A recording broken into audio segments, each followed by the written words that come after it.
All right, 10:45, WRIF. Back from vacation. Trudy was in Chicago. I went to Maui and experienced the worst. Let's see, is it? Yeah, it was the worst. No, I take that back. Remember when I was in Antigua? No, not Antigua. I was in St. Thomas, and I couldn't get the flight home. They were walking on the wing. The air. Is that the one where you were? They were climbing on the wing. There was a dent in the plane. We were on the air, and you were in. I was in St. Thomas. Yeah, and people were yelling at me to get off the phone, and I was on the air. Yeah, and you said that it's not good that captains walk around on top of the wing. Yeah, but that flight, we went.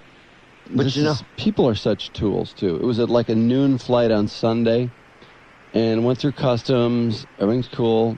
I think it was a 12 o'clock flight, so I was in the boarding area around 11 o'clock, and you know how people are when it comes to almost any kind of line. By like 11:30, everyone had lined up to board the plane. Mm-hmm. The plane never boarded, and for the rest of the afternoon, which was till, was that Laker Air? I think at 6:30 or so, they said, well, we think we're going to cancel.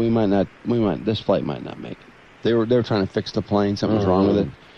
The people who got in line at like 11:30, just so they could get the overhead baggage cart before anyone else in the area, they stood in line from like 11:30 till 4:30. Do you believe that? I swear to God. Honest to God, it's that important to them. Because there were a couple. It's not like it's general admission. I mean, everybody has a seat. It's not like first come, first serve. So we were all laughing at them because they kept idiots getting people to hold their place in line and stuff. You know, when they go get a newspaper or whatever. And we were like, we are not getting in line. Jesus. Forget it. And anyway, that was an awful experience. At like 7 o'clock, they finally broke down and got us hotel rooms. Yeah. Right near the airport. And then the next day they flew out at, I don't know, like 7 in the morning or something. And we had to pick up people on 2 other islands. We sat in the tarmac for a long time on both the other islands. And the plane was so hot the whole time until we left the islands, per se. Yeah. It was so hot in the plane, and they weren't serving any water or anything. Everyone was, like, feeling ill on the plane. Oh, my God. What they think people can endure is just, it's really survival of the fittest. And that's I think it's about a 4.5-hour flight, I want to say, from the Caribbean. We got into Metro, the international terminal, at like 3 o'clock in the afternoon, and we left, I swear to God, at like 6:30 in the morning or something like that. So between picking up people on the other ones, and then when we got there, we sat. They couldn't get the door open for like 45 minutes. Oh, you're kidding. No. It was unbelievable. Nice. Couldn't get the door open. I can see the airport. I can see, the gate inside the building. I can see the line of people trying to get on this plane, and I can't get out of this tube. Well, I don't know if that was worse or last Saturday would have been worse because we were on a plane for 4 hours that didn't take off. It was just boarded. I don't know why they boarded it. They told us as soon as we were all boarded and ready to go, they said, oh, it's crazy. The captain's chair is broken. I guess we have to fix it. So that was like, we don't know how long it's going to take. Oh, yeah, and there's a problem with the lavatory, too. They didn't tell us what it was. Turned out a kid, or no, I take it back, an adult, had flushed a diaper down the toilet. That's just unbelievable. That's just another challenge for the chair. You know, when we were talking about this earlier, it provoked some email, and somebody writes that that they also were on a delayed flight where they said the captain's chair was screwed up, and he in turn one day was bitching at his friends, who in turn said that they'd been on a flight and they said the captain's chair was screwed up. It makes you wonder if all that's true. Is this one of the most popular excuses that they teach these flight crews? I know. You know what's funny? They fixed it, and I never saw them bring another chair onto the plane. Yeah. In fact, I got to tell you something. So that's just, I never saw a mechanic come on the plane. Not to even work on it, like stand on his head and work Yeah. on the tracks of the chair or whatever And the I problem is. was sitting right near the door, Yeah. and because I remember thinking, are they going to bring a chair onto this plane, or what are they Yeah. going to do? Never. I never saw anything like that. I I'm just not- find I'm it not hard to saying believe they that there was didn't. ever a damn thing wrong with his chair. It just seems hard to believe, but I mean, it happens, I'm sure. But But the flight was supposed to leave at noon, and at like 1:30, they said, well, the captain's chair is fixed, and so we're going to move on to the lavatory now. So apparently there's only one guy that fixes everything. They couldn't have two people working on two different things at once. yeah, Because they only have one guy, I guess. So he starts working on the bathroom, and after like 20 minutes, they go, well, it should take about another half hour to fix the lavatory. And where they plucked that number out of, I have no idea. yeah. And it seemed like, you kept getting it's going to be another 15 minutes, it's going to be another 20 minutes.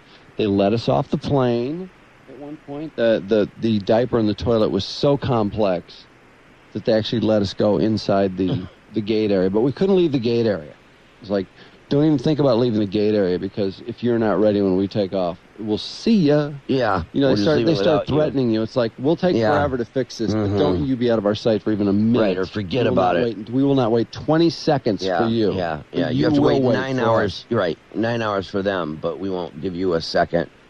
It's just out of control. So at It is the bad. It's terrible the way they treat people. The flying public is just disgraceful. I'm looking for a wingman. Would you like to go fly?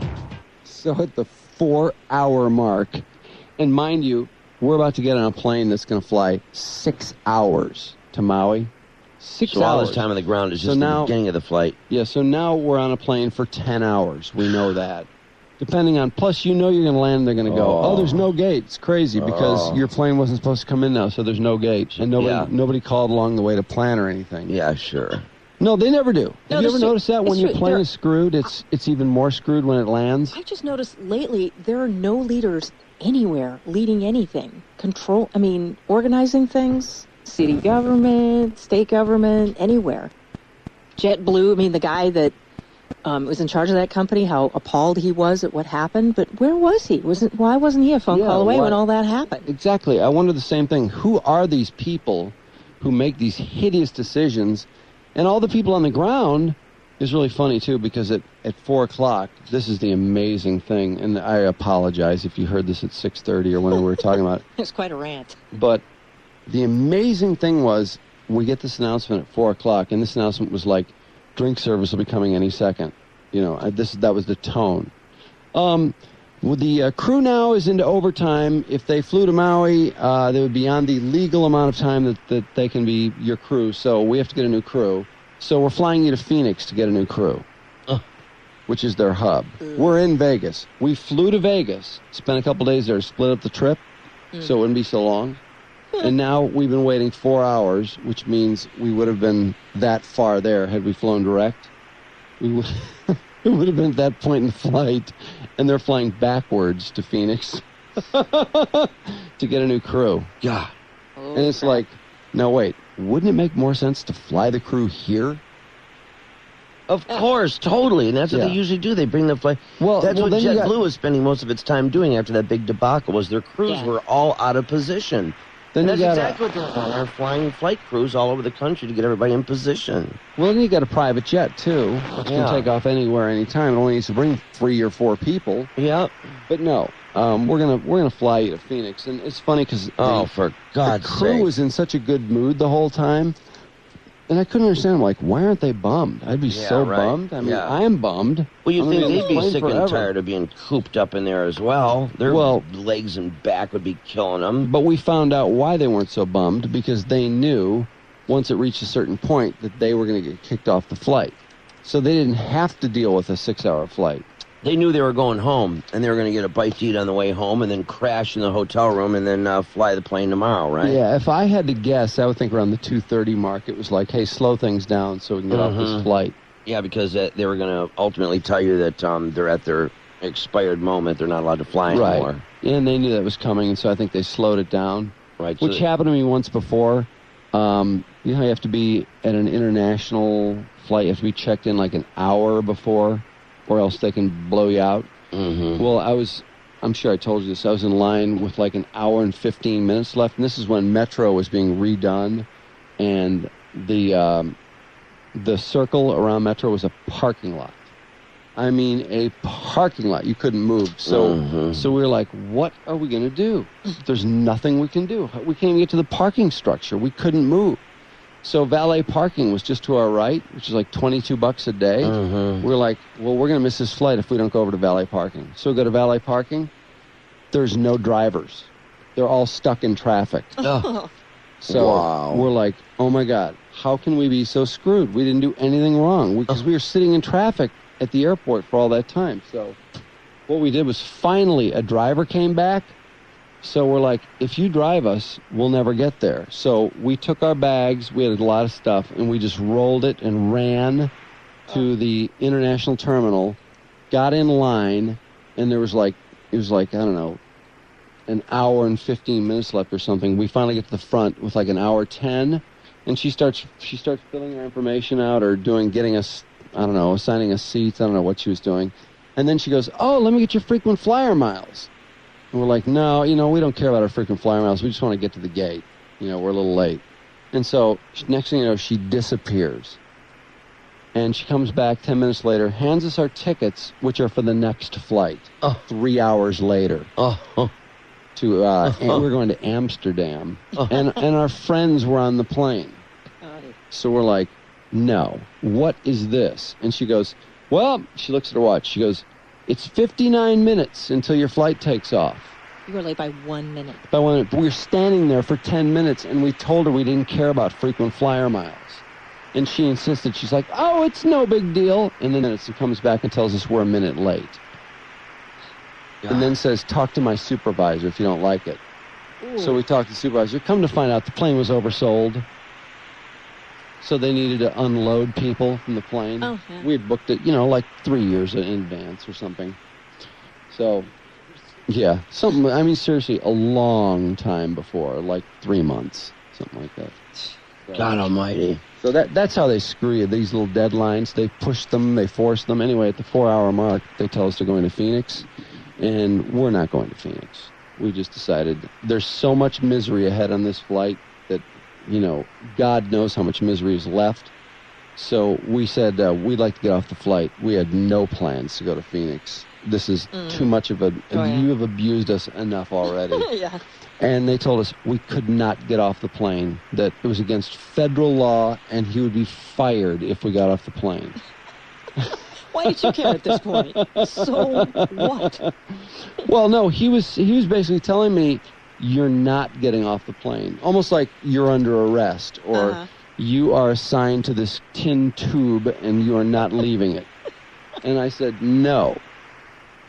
You told us you were flying us to Maui, and now you're flying us to Phoenix. That's not in the cards, pal. And so he said, okay, well, you can get off, but you can't have your bags. What went on there? Oh, my God. I know, it was a total lie. And when that came out of his mouth, a few other people came forward who wanted to get off also. But but you started. I know. Then I pointed out to him that it's a federal law that your bags can't fly without you. Because remember that Japanese guy that got blown in half? Mm-hmm.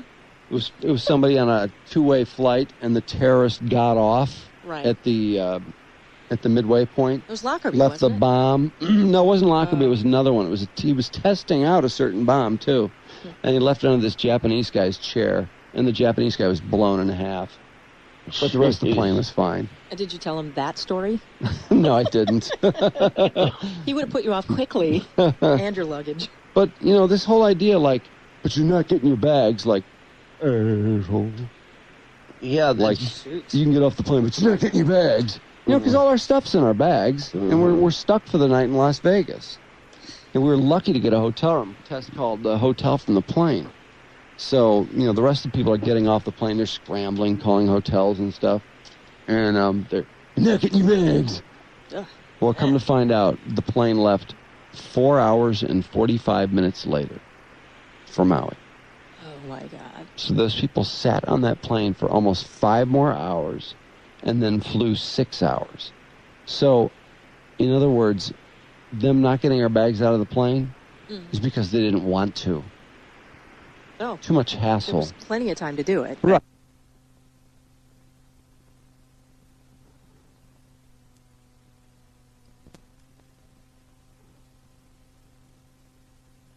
Leave their bags on a plane. I wasn't about to blow up a plane, but that's the law. What the rule was. God almighty. It's What just like a the mess. It's just like the 85-year-olds they pull out a line to search. You know, it's random. It's totally random. So anyway, no compensation. And by the way, the rest of the people that went on, no compensation. No. Nothing. Well, did you see shortly after the Valentine's Day debacle that JetBlue's guy came out of nowhere and said, "Oh God, I'm so sorry," and is offering people, well, they've got their own passenger bill of rights where they say $25 if you wait on a For plane 2 more hours, than 30 please. minutes, up to 30 minutes? yeah. Except for this is the way this works though. It's not $25 that they give you. It's $25 off your next JetBlue fare. Oh, So you would have to fly again.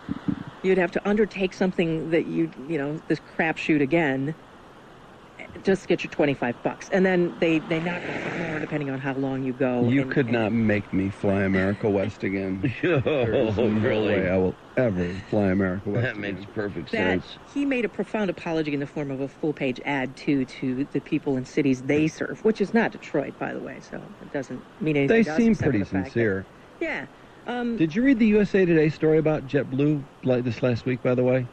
Well, I've read a lot Oh, wait, about no, it, no, but no, no they more- canceled, by the way, just today or yesterday, 68 flights because they didn't want to embroil themselves in another ice storm debacle.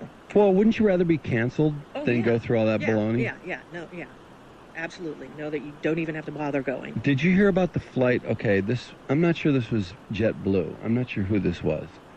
They flew a plane to Denver, and there was a weather situation, so they took them to Cheyenne, Wyoming on the 20th of December. These people were stuck in Cheyenne. Oh, The weather cleared up. Happening joint. They were stuck there for 2 days. And then the airline said, "Okay, we're taking you out tomorrow morning," which is the 22nd. They get to the airport. They get to the gate. There's the plane sitting at the gate. All of a sudden, they notice the plane pulling out without them. No one's in the plane. The plane takes off, and it turns out the plane had to pick up another group of passengers. In other words, they were trying to make another flight be on time. Their flight was screwed, so screw them. Right. And then they sent buses for them to bus them from Cheyenne, Wyoming, back to Denver. Good God. And Oh my God, here's after burning 2 days of their after burning vacation 2 days. or whatever. 2 Oh, days my they were God. stuck there, and their plane leaves without them. Meanwhile, you got your hotel and your car rental and all that stuff is just Right. zooming along, Here's empty the- hotel room where you should be. Here's the best Probably part. check somebody else into that room. It was probably the best room you could have gotten. The one you get when you finally get there will be a piece of crap overlooking the dumpster. Here's the best part, though. When I got on the bus charged them $20. Oh my God. Boy, oh You boy. can't go My anywhere. God. Jesus, what a mess out there. I know, and these airlines think that they provide good customer service. I mean, they really think they deserve to make money. They're actually, yeah, they're that arrogant. They act upset that they're losing money. How could Well, you they want not you to lose bail money? them out too, Oh yeah, the government has bailed them out. Oh, yeah, I know they have. I don't know why. Well, because they They want, don't- they keep transportation going in the country. They don't care about people, though.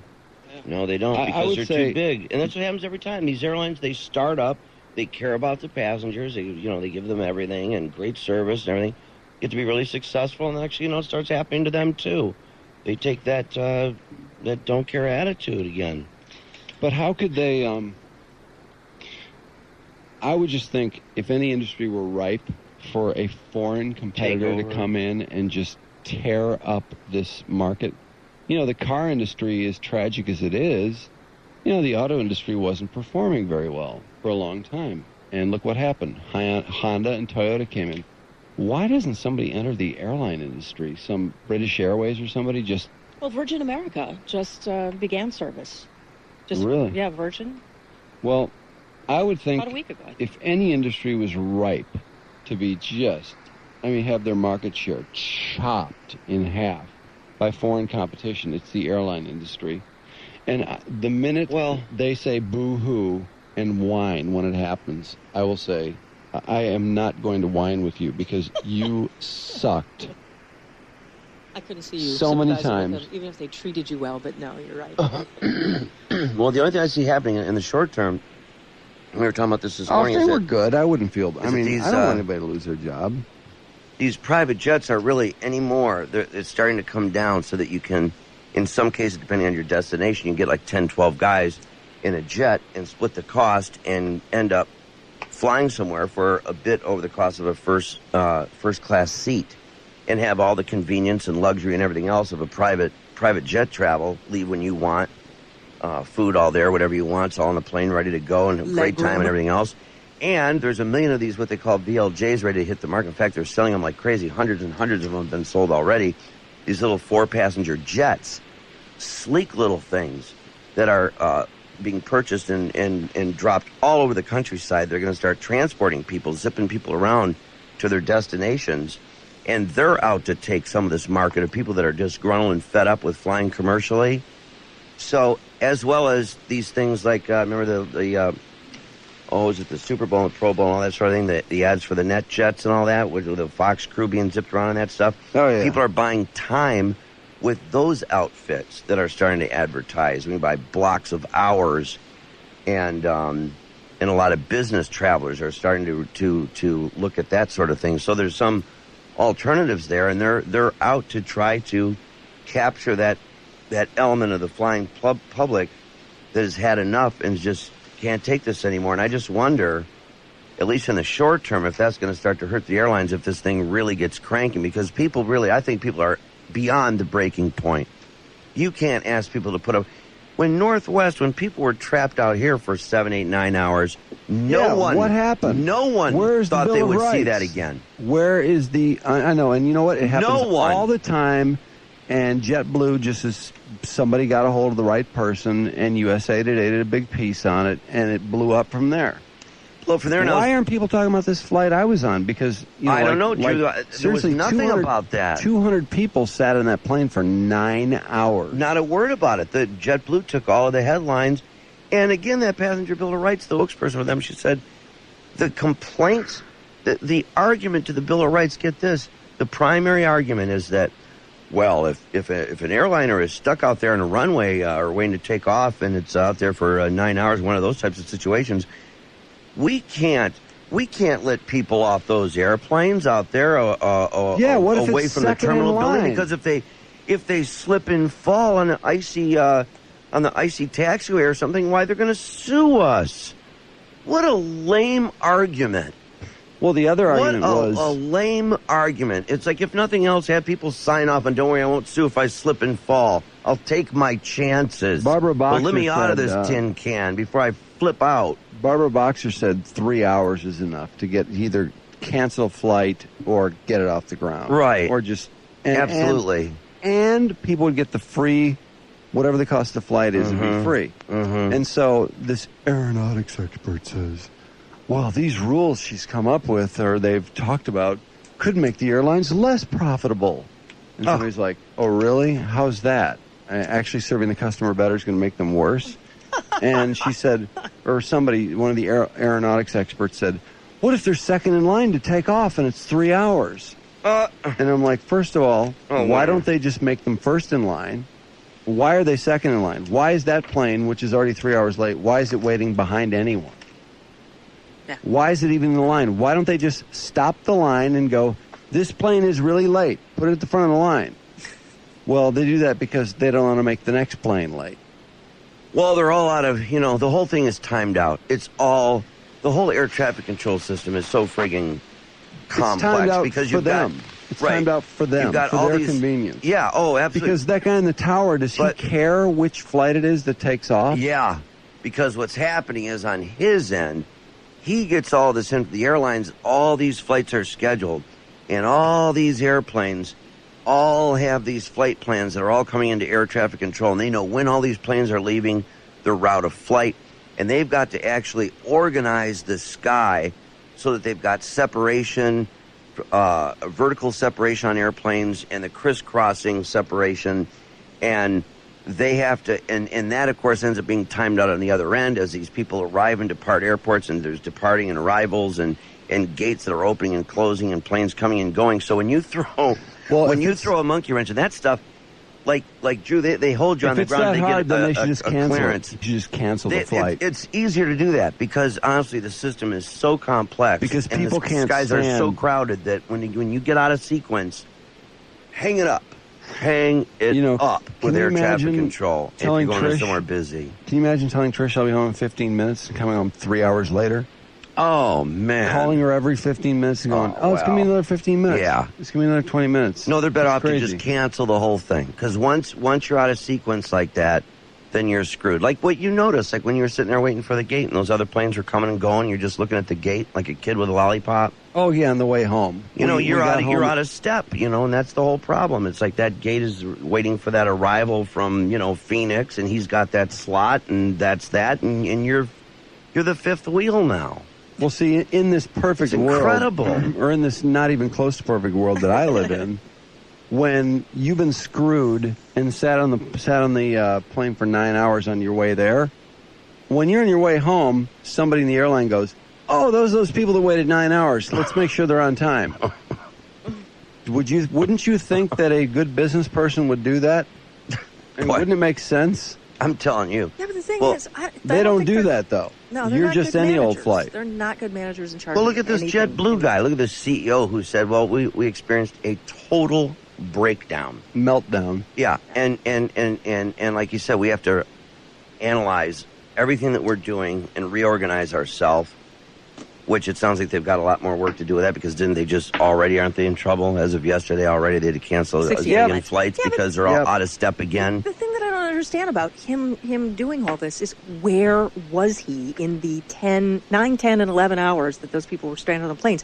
Why wasn't he on the phone to someone? All they did was send buses. They sent buses out to the plane to pick the people up. I know, but They could have done that after a half an hour. Exactly. exactly. Instead But of They putting should have people done through it that after kind of half an the hour. suffering. person who now is I'm saying telling we're you. going to do so much more to get our company to serve the customer better. Where was he all that time, though? Yeah, That's really. great Boy, question. was he running silent, wasn't he? Yeah, he was out Dead of radio quiet, contact man. with You're not everybody, kidding. Obviously, because nobody was doing what they were supposed to do. He was there to apologize. That was about know it. what? fact, the They're next not- day, Yeah. the day they're- after that. Nothing's an emergency to them. Well, anyway, on the way home, Well, they've got you, I mean, if you want to go somewhere, there's certain flights that go there, and the rest don't. all the airlines are inept, so it doesn't matter which one you're You on. know. They are all capable of the same thing. But on the way home, our flight, I'm thinking, don't do this again. I'm so tired. I hate airports. I hate airplanes. I just want everything to go when it's supposed to go. When you said it was going to go, because you really screwed me on the way here, so please be nice to me on the way home. No. The plane was an hour and 15 minutes late leaving Las Vegas. So then when we're taking off, I was talking to Tess, and I'm like, Tess, what's going to happen when we land? She goes, yeah, there's not going to be a gate because we're out of order now. And they're going to go, oh, it's crazy. We just landed, and we made great time, but there's no gate. And sure enough, when we landed, first of all, we circled quite a few times. I'm not a moron. I know what a circle is. I'm like, oh, this is the longest descent in the history of man. What's going on here? So we land. And we didn't know. I see Romulus again. Yep. Oh, boy. And they go, oh, it's the craziest thing. There's no gate. So we're just going to pull up right here and see that plane there. As soon as that plane pulls out in 10 minutes, we're just going to take his slot. So 20 minutes later, the plane pulls out. Another plane pulls in. Absolutely. Absolutely. Everyone on the plane is going, hey, what's that plane doing? I mean, like people ready to open the door and go running over and like strangle the pilot. Well, on it's the like other somebody plane. taking your parking space at the mall. Right. We'd been on the plane for 3.5 hours. We'd flown from Maui to Phoenix to Vegas before that. Waited 6 hours. This is basically the same group that waited 9 hours. So everyone is out of their mind. And so we see like 3 gates open, 3 planes take our place. And so then the guy goes, this is at about the 40-minute mark. He goes, our engines are cool now, and we're going to have somebody tow us in. We can't drive the jet in. So basically, like- they're running out of fuel or some damn I thing. don't know. Sounds like to me. I don't believe anything they Sounds to me say. like they had to cut their engines and lose It all their almost sounds power, and like- they don't have their auxiliary It almost power sounds units like out there to keep them going. They literally have to go to school to learn what to say to people over the intercom. Sounds on like board. it. They're Sounds such like it. liars. But that means that they anticipate this kind of crap, and you think that we're past all this. No, we're not. But they're already Never. planning all these excuses because they know that there's still no end to it. See, this stuff isn't supposed to happen anymore. It's supposed to be so organized now. So they eventually towed us in at the 50-minute mark. We sat and looked at the terminal, which we were so desperate to be in. We looked at the terminal for 50 minutes. And really, the only Like reason why you got 50 in yards from the there, gate. I think, was just because there happened to be a lull. Yeah, they towed us in, and then they couldn't get the door open. It's because there's only X amount of flights by that airline to that airport Yeah. per day, and those flights were exhausted right then and there in front of you. And by luck, you would still be waiting for that friggin' gate. And while we're sitting there, by the way, you're watching all these little cars running around with bags. I'm going, I feel like going up to the captain, like knocking on the door and going, hey, could you get one of those guys that picks the bags up out of the plane and have them just come out to our plane, take the bags so our bags are ready for us when we're in there? Because you would think that would make sense. At least get that done. At least get something accomplished. They didn't. We got off the No. plane, and it was the usual wait for the bags. Yeah, right. We right. stood at the baggage Meanwhile, area. the baggage guys are kicking back because the plane's still out there, and Yeah. so they've got like an hour and a half to go get a candy bar. Nobody says, hey, that's the plane that waited 9 hours on the way, and now they're an hour and a half late, and they sat there for 50 minutes, so we should get their bags and make it convenient for them so they get off the plane, get their bags, and they can go home. But no, it doesn't work that way. Well, it's You're amazing. just You lucky think you these got your bags, mister. And send them somewhere else. you would think these flight crews would be just as exasperated. I mean, No, because it's they the human were. body which can endure only so much. Well, I reminded this guy that, do you know these are the people that waited 9 hours on your plane before they went to Maui and left an hour and 15 minutes late, and now we've been sitting here 50 minutes. And he told me to settle down. So First- he becomes a psychiatrist. First he said, we're working too. We've had a long day too. And I said, you're working, you jerk. Yeah, it's not You're working. We're your customer.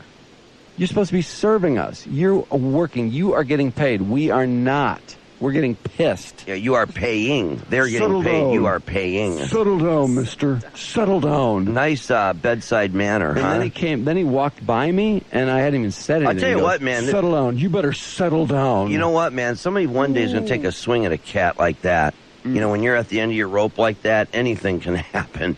And it just takes that one guy, that sort of Tommy Lee personality, to hear a crack like that out of somebody. And next thing you know, that guy's missing a few teeth. Well, at least, we have the therapy of opening these microphones and actually representing some people and Well, the pointing email out we what had- jackasses we have to deal with. Well, we're a million emails of people that, oh, man, you wouldn't believe what happened to us. You wouldn't believe what happened to us. I know. It's What a- universal.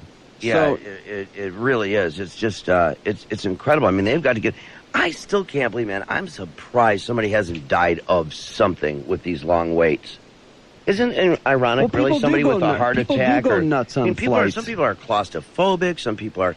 but you know what? They trap always them in a blame it tin on the can like passenger. that They always blame it with on the no passenger. air, They always no- say the passenger went nuts, Yeah. They were drunk. I always wonder about that. It's like, I wonder how long that plane was delayed. I wonder, Well, you honestly, man, I mean, think about that. I mean, you're just in this... Those planes are really small now.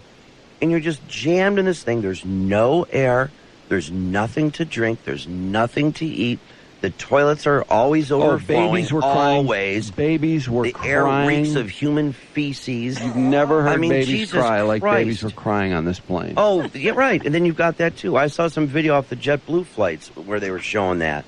I mean, people just sweating profusely. We're, I mean, some people, that's enough to, have a cardiac or something, man. shockingly, we're running late here. We got to take a break. Be right back. It's like 1 o'clock. Get over it, Drew. Oh, there's a lot of that. Sorry, Phil. Enough is enough. We heard it this morning. Well, then you should have tuned out when I started the second time. I apologize to you. It's very rare that someone's listening from 6:30 to 11 o'clock. Hey, it's aviation. you know I love what? it. Get over it.